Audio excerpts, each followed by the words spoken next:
오늘 우리 예배에 주의 구원의 기쁨이 여러분의 눈에 왕성함으로 임하시기를 주의 이름으로 축원드립니다. 사랑에는 능력과 치유의 힘이 있다라고 보통 이야기합니다. 사랑하면 능력도 주어지고 치유도 주어진다.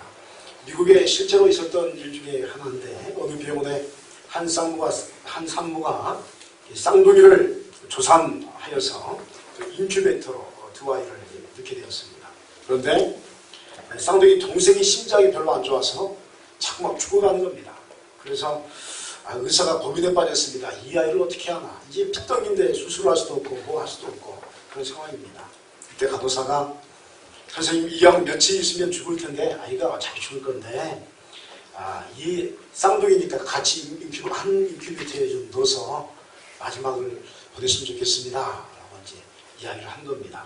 근데 이건 병원법으로는 안 되는 겁니다. 따로 분리해서 인큐베이터에 넣어야 되는데 이제 쌍둥이니까 그러면 같이 넣어서 이제 얘가 이제 죽어가는데 좀 이렇게 좀 같이 있었으면 좋겠습니다. 라고 건의하자 이 의사가 고민하다가 같이 죽어더라고. 그래서 이제 쌍둥이가 같이 한 인큐베이터 안에 들어가게 되었습니다. 그런데요, 이 쌍둥이 형이요, 죽어가는 동생을 향해서 이렇게 손을 뻗쳐가지고 가슴을 이렇게 만져주는 겁니다. 놀라운 일이 막 일어나기 시작합니다. 그랬더니 며칠 후에 그 쌍둥이 동생이 살아난 적이 있습니다. 실제로 있었던 일입니다. 그러니까 사랑이 죽어간 동생을 살린 겁니다. 그 핏덩어리가 뭘 안다고 자기 동생이 너무 시름시름 알아가니까 싹 만져주는 겁니다. 그런데 그 사랑이 전달되니까 동생이 심장이 안 좋은 동생이 살아나서 기적이 일어났다 하는 그런 사실적인 우리 그 신문 기사가 있었습니다. 여러분, 이것이 바로 사랑의 치유력인 줄 믿습니다. 사랑하고 사랑받으면 건강해질 줄 믿습니다. 아멘. 여러분 일평생 사랑하시기 바랍니다. 아멘. 우리는 사랑하는데 목숨을 걸어야 할 줄 믿습니다. 아멘. 여러분 이 땅에 우리가 해야 할 일이 너무나 많지 않습니까? 그런데 언제까지나 미워하고 언제까지나 시기하고 질투하게 할 수 있겠습니까? 사랑하는데 전력하시기 바랍니다. 아멘. 하나님을 사랑하고 이웃을 사랑하면 여러분의 영혼이 건강해질 줄 믿습니다. 아멘. 오늘 본문의 말씀에 보니까 향유 옥합을 이렇게 들여서 죄사함을 받은 막달라 마리아가 오늘 본문에 기록되어 있습니다. 물론 본문에 대한 이 학자들의 여러 의견이 있습니다. 이 여인이 막달라 마리아냐 아니냐 논쟁이 있습니다. 그런데 뭐 어떤 사람은 아니다라고 말하기도 하고 어떤 사람은 맞다라고 말하기도 하지만 중요한 것은 이제 막달라 마리아냐 아니냐가 중요한 게 아니라 한 죄 많은 여인이 예수님께 와서 향유를 부었다. 이 사실이 더 중요한 사건입니다.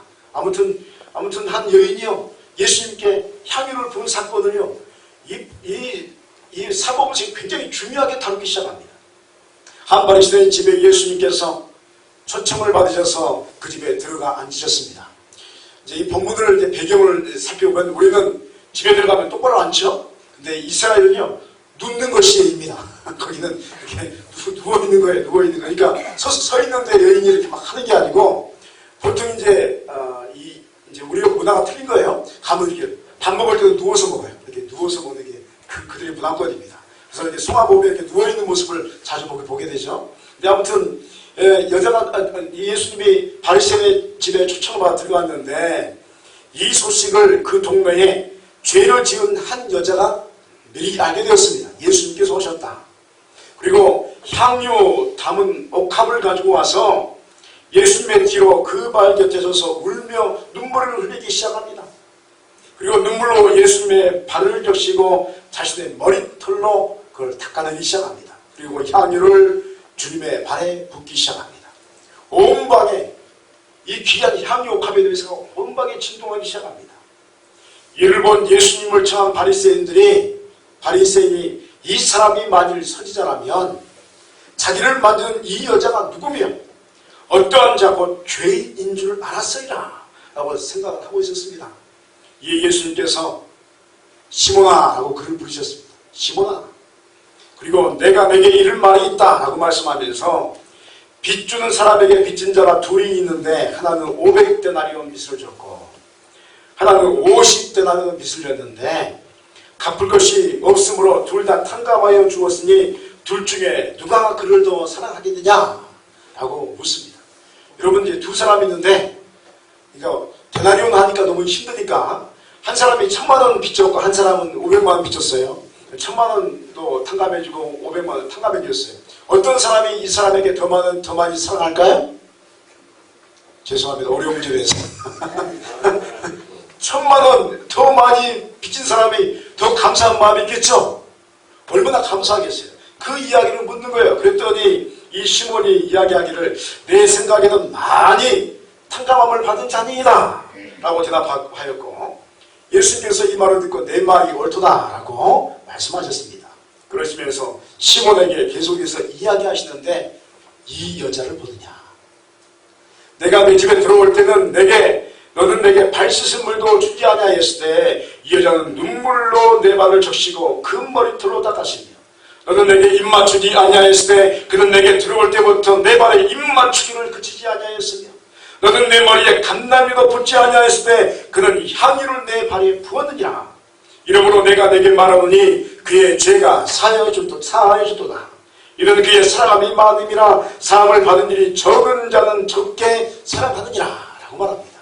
여기서도 우리가 한 가지 알아야 할 게 뭐냐면, 우리나라는 들어가면 다른 집에 들어가면 그냥 들어가죠. 그런데 이제 이 이스라엘은요, 먼지가 많은 지역이에요. 그래서 예의가 뭐냐면, 주인이 사람을 청하면 사람이 들어오면 그 사람의 손님이 발을 씻을 무릎을 주는 것이 예의입니다. 그래서 물로 발을 닦고 들어가는 게 예의예요. 그런데 이 시몬이라는 사람이 예수님을 청했는데 예수님이 들어오는데 발 씻을 물도 주지 않는 거예요.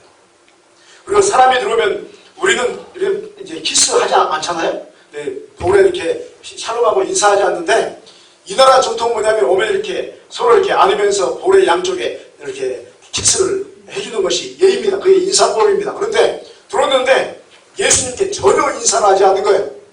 그러니까 사람이 만나면 안녕하세요 이렇게 인사를 해야 할 줄 믿습니다. 그죠? 안녕하세요. 이 시몬이 안녕하세요 말하지 않는 거예요. 쫓아간 사람이 전혀 예의를 차리지 않는 겁니다. 그런데 이 여인은 들어올 때부터 눈물로 발을 씻는 거예요. 눈물로 발을 씻고 그 발등에 향유를 붓는 것입니다. 이 말을 하면서 이 여인에게 주께서 말씀하시기를 내 죄사함을 받았느니라 라고 사죄의 선포를 해주셨습니다. 이때 함께 앉은 자들의 속으로 이가 누구에게 죄로 사는가라고 생각했는데, 예수님께서 여자에게 내 믿음이 너를 구원하였으니 평안히 가라 라고 또 말씀합니다. 우리는 오늘 말씀에서 예수님의 여인을 향한 놀라운 메시지를 접하게 됩니다. 그것은 믿음이란 주를 사랑하는 것으로부터 시작된다는 사실입니다. 한번 더 하겠습니다. 믿음이란 주님을 사랑하는 것으로부터 시작됩니다. 여러분, 주님을 더 사랑하시기 바랍니다. 아멘. 믿는다는 것은 주로 사랑하는 것을 이야기합니다. 믿음은 주님을 더 깊이 더 많이 사랑하는 것입니다. 그렇다면 오늘 말씀에서 이야기하는 믿음의 역사는 무엇일까요? 어떻게 실제적인 믿음의 구원의 역사를 이룬 그 역사가 우리의 믿음 안에 소유될 수 있을까요? 여러분, 죄인된 여인은 주님이 계신 것을 알았습니다. 그리고 곧바로 결단을 내립니다.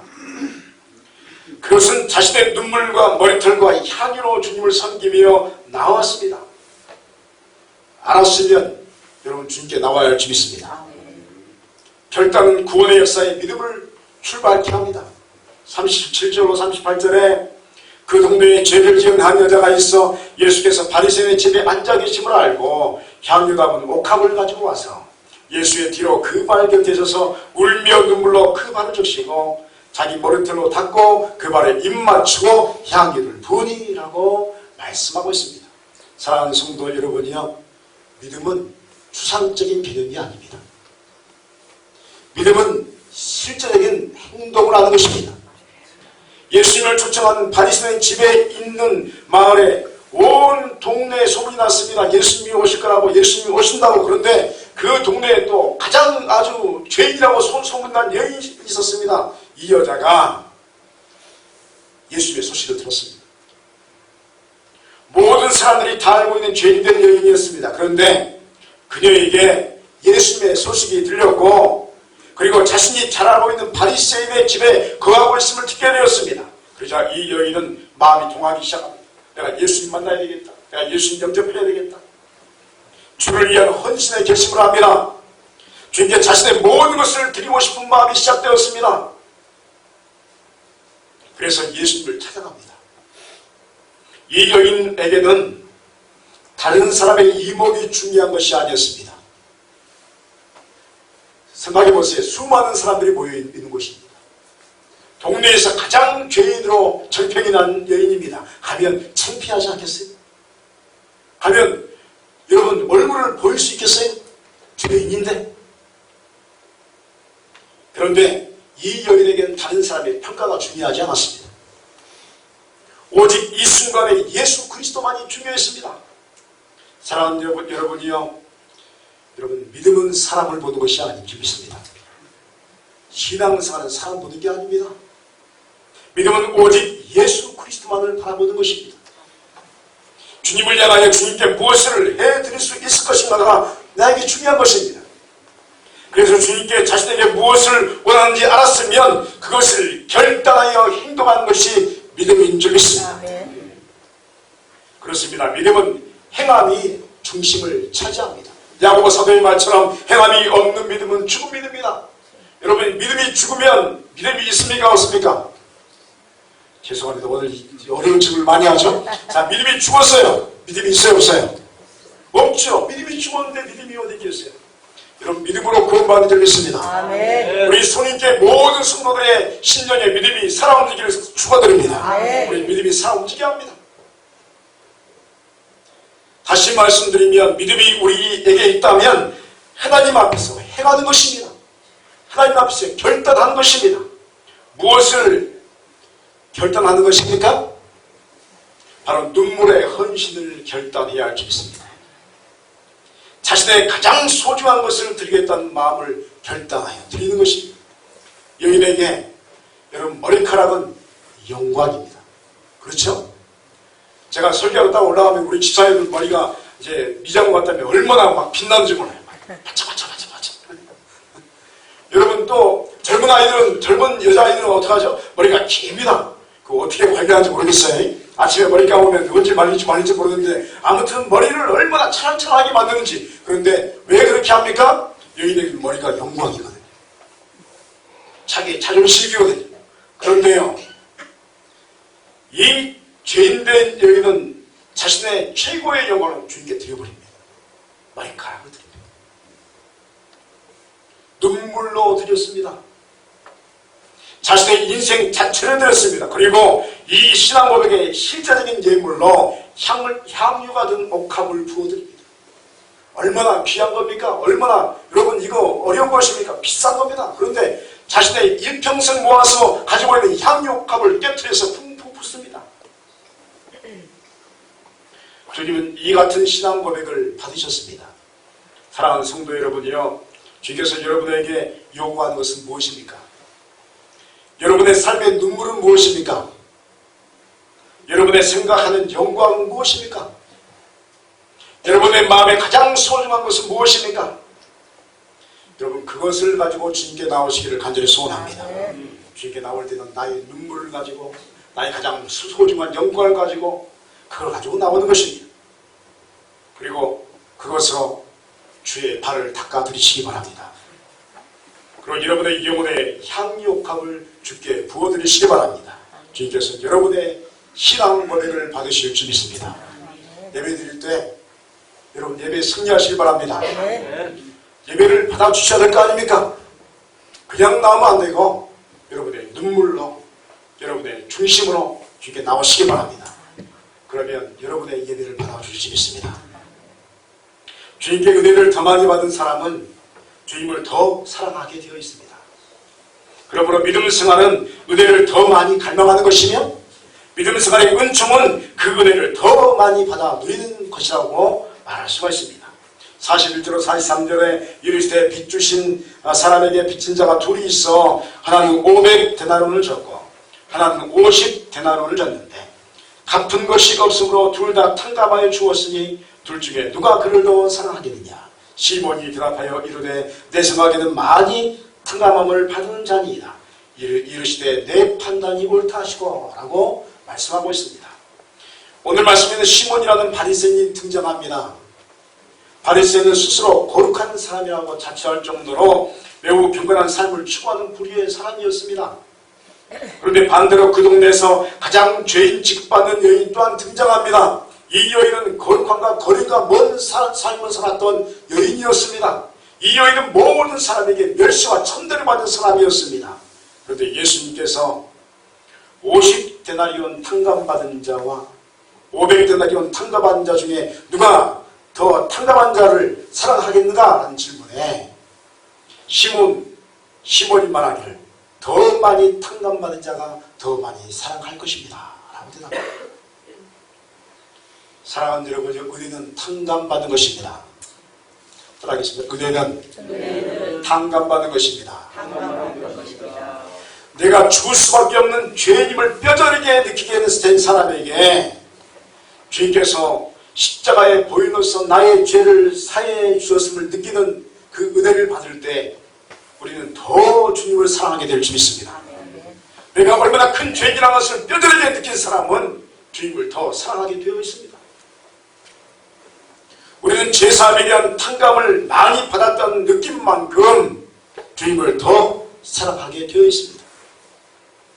그러므로 여러분이 어떤 측면에서 신앙생활은 은혜를 더 많이 받기 위해서 노력하는 삶이라고 볼 수가 있습니다. 우리 손님께 은혜를 더 많이 받으시기를 소원합니다. 날이 가면 갈수록 신앙생활의 열림이 높아지면 높아질수록 더 강력한 은혜가 이곳에 여러분의 심령에 가득 임하기를 간절히 소원합니다. 이 은혜는 오직 예수 그리스도의 십자가의 은총을 통해서만 우리에게 주어지는 것인 줄 믿습니다. 여러분 십자가를 부여하시기 바랍니다. 그렇다면 어떻게 이런 은혜를 더 많이 받을 수 있을까요? 더 많이 받고 싶은데 어떻게 하면 더 실제적으로 주님을 더 깊이 사랑할 수 있을까요? 여러분 신앙생활에는 머리로 하는 것과 가슴으로 하는 믿음의 차원으로 분리됩니다. 한번 들어보겠습니다. 머리로 하는 신앙생활, 가슴으로 하는 신앙생활, 두 가지로 분류가 됩니다. 머리의 신앙생활은 이해하는 것을 말합니다. 그런데 대부분의 사람은 이해하는 것에 머무르는 경우가 참 많습니다. 성경 말씀을 이해합니다. 성경이 66권이 되어 있고 구약이 39권이에요. 신약이 27권이라는 것을 우리가 합니다. 구약은 이 땅에 오실 메시아 예수 그리스도를 기록한 책이고 신약은 이 땅에 오신 예수 그리스도, 다시 오실 예수 그리스도라는 것을 압니다. 이해합니다. 복음의 기본적인 원리들을 이해합니다. 마음으로 믿고 입으로 시인하면 구원 받을 줄 믿습니다. 그걸 이해한 것입니다. 이해를 했어요. 기도하는 원리들을 이해합니다. 예수 그리스도의 이름으로 간구하고 구하면 믿고 구하면 주께서 주실 것을 믿습니다 하고 이해를 합니다. 예배의 형식과 의미들을 이해합니다. 주께 나갈 때 기도해야 되고 찬송해야 되고 말씀을 드려야 하는 것을 이해합니다. 그러나 그것으로 멈춰버린다면 그 사람은 상당히 중요한 것을 잃어버리는 것입니다. 더 중요한 것을 잃어버리는 것입니다. 여러분 신앙생활은 머리로 이해했으면 가슴으로 체험해 가야 할 줄 믿습니다. 머리로 이해하는 것은 구원이 없습니다. 가슴으로 체험하면 구원이 임할 줄 믿습니다. 가슴으로 안다는 것은 무엇입니까? 여러분 사랑하는 것입니다. 한번 또 따라하겠습니다. 가슴으로 사랑해야 합니다. 여러분 더 많이 사랑하는 것이 가슴의 신앙생활입니다. 사랑하기에 주님께 헌신하고 사랑하기에 눈물을 흘리는 것입니다. 사랑하지 않으면 헌신이 이루어질 수가 없습니다. 사랑하지 않는 사람은 헌신 대신에 누리는 것을 더 초점을 맞춰서 나갑니다. 내가 교회 와서 무엇을 누릴 것인가? 내 인생에 무엇을 누릴 것인가? 주 앞에 무엇을 누릴 것인가? 이 생각에 온전히 잡혀 있습니다. 자신의 권리를 더 소중하게 여깁니다. 그리고 자신의 이익을 사랑의 헌신보다 더 중요하게 생각합니다. 내가 이것에서 무엇을 얻을 것인가? 여러분 이건 세상적인 것입니다. 세상이 이걸 추구하는 것입니다. 그러나 영적인 신앙생활은 모든 것을 주님을 사랑하는 눈으로 바라보며 주님을 사랑하기에 더욱 헌신의 길을 걸어가는 것입니다. 헌신의 길은 눈물로 시작되지만 놀랍게도 헌신은 모든 것이 은혜로 체험되게 될 줄 믿습니다. 아멘. 십자가의 길은 여러분 고통처럼 느껴지지만 오히려 십자가의 길을 걷게 되면 그 모든 것이 은혜임을 체험하게 될 줄 믿습니다. 그래서 더 사랑하게 되고 더 은혜를 받게 되는 것입니다. 은혜를 받은 만큼 더 사랑하게 되어 있는 것입니다. 그러므로 여러분이요, 머리의 신앙에서 이제 가슴의 신앙으로 내려오시길 바랍니다. 머리로 계산하지 말고 가슴으로 사랑하시길 바랍니다. 죄사함은 더 사랑한 만큼 우리에게 허락됩니다. 이것은 사랑의 신비요, 이것은 믿음의 신비입니다. 47절에 이러므로 내가 내게 말하노니 그의 많은 죄가 사하여 줬도다. 이는 그의 사랑함이 많음이라. 사함을 받은 일이 적은 자는 적게 사랑받으니라 라고 말씀하고 있습니다. 놀라운 점은 주님을 사랑하면 죄를 미워하게 될 줄 믿습니다. 그거는요, 엄청난 겁니다. 내가 주님을 사랑하면 죄를 멀리 하게 되어 있습니다. 왜냐하면 하나님께서는 죄를 미워하시기 때문입니다. 그렇다면 죄란 무엇입니까? 죄는 하나님의 뜻에서 벗어난 모든 것이 죄입니다. 따라합니다. 죄란 하나님의 뜻에서 벗어난 모든 것입니다. 그렇습니다. 죄는 하나님을 대적하는 것이요, 하나님을 대적한다는 것은 하나님의 뜻에서 벗어나는 것입니다. 대초에 천지를 창조하신 하나님께서 에덴 동산에 아담과 하와를 드렸습니다. 그리고 이들에게 한 가지 뜻을 정하시는데 뭐냐면 다른 건 다 먹되 동산 중앙에 있는 선악을 알게 하는 나무의 열매는 먹지 마라. 그것만 안 먹으면 된다. 그런데요, 아담과 하와가 어떻게 했죠? 그것을요? 선악과를 어떻게 했을까요? 따먹었어요. 먹지 말라고 먹지 말라 했더니 우리말로 먹어야 된다고 먹어야 된다고 먹었어요. 그랬더니요, 하나님의 형상이 죽음을 맞이한 적이 있습니다. 즉시 죽었어요. 하나님의 형상이었으면 하나님을 만나지 못하는 거예요. 하나님의 형상이 없으니까 저녁에 서늘한 옷을 지나신 하나님의 음성을 듣고 모습을 보고 무서워서 무한한 나무 사이에 이렇게 다 가리고 모습을 다 떨고 있었어요. 왜 그렇습니까? 하나님의 형상이 파괴되었거든요. 형상이었으면 죽음을 당하는 거예요. 여러분, 왜 하나님께서 죄를 미워하십니까? 그것은 죄를 지으면 하나님의 형상이 파괴됩니다. 그리고 이 하나님의 형상의 파괴로 말미암아 하나님과의 깊은 교제를 할 수가 없게 되기 때문입니다. 하나님은 사랑이십니다. 그래서 이 사랑을 자신의 백성들에게 또 십자가의 되새김의 역사를 통해서 양자 삼으신 자녀들에게 주기를 원하십니다. 문제는 죄가 있으면 하나님을 만나지 못한다는 것입니다. 그래서 하나님을 깊이 사랑하는 자는 죄를 멀리하게 되어 있습니다. 죄를 멀리하면 주님을 더욱 사랑할 수가 있습니다. 그리고 세상에 가득한 죄의 습성들을 우리의 심령 안에서 밀쳐낼 수 있는 것입니다. 그러므로 사랑하는 만큼 우리는 거룩하게 되어 있고 거룩한 만큼 주님을 더 섬기게 되어 있는 것입니다. 그러므로 믿음은 사랑을 행하는 것이요, 더 많은 주님을 사랑하는 자들은 더 큰 믿음을 소유하게 되어 있는 것입니다. 이것이 신비요, 바로 십자가의 역사인 줄 믿습니다. 오늘 여러분의 믿음 위에 이 같은 사랑의 역사가 시작되어서 죄를 멀리하고 더 깊이 하나님을 만나는 은혜가 임하시기를 간절히 소원합니다. 오늘 우리는 향유복곡합을 주님께 눈물로써 부은 죄인 여인의 죄사함의 사건을 보게 되었습니다. 그리고 이 사건을 통해서 믿음은 더 사랑하는 것임을 새롭게 깨닫게 되었습니다. 한번 따라하겠습니다. 믿음은 더 사랑하는 것입니다. 사랑하는 여러분이여, 주님을 더 사랑하시길 바랍니다. 이 믿음의 사랑의 역사를 이루기 위해서 결단하십시오. 사랑하겠다고 결단하십시오. 여러분의 향유옥합을 주님께 가지고 나가십시오. 그리고 여러분의 가장 영광스러운 곳으로 주님을 섬기기 시작하십시오. 주님의 죄사함의 은총이 여러분의 것이 될 줄 믿습니다. 이 역사를 위해서 더 많은 은혜를 받기를 갈망하십시오. 머리의 신앙생활이 머무르는 차원이 아닌 가슴으로 주님을 섬기며 봉사하고 헌신하는 주님의 사람이 되시길 간절히 소원합니다. 주님의 구원의 역사가 여러분의 온 인생에 가득 임할 줄 믿습니다. 이 구원의 은총이, 믿음의 은총이 여러분의 것 되시기를 주의 이름으로 축원드립니다. 기도하시겠습니다.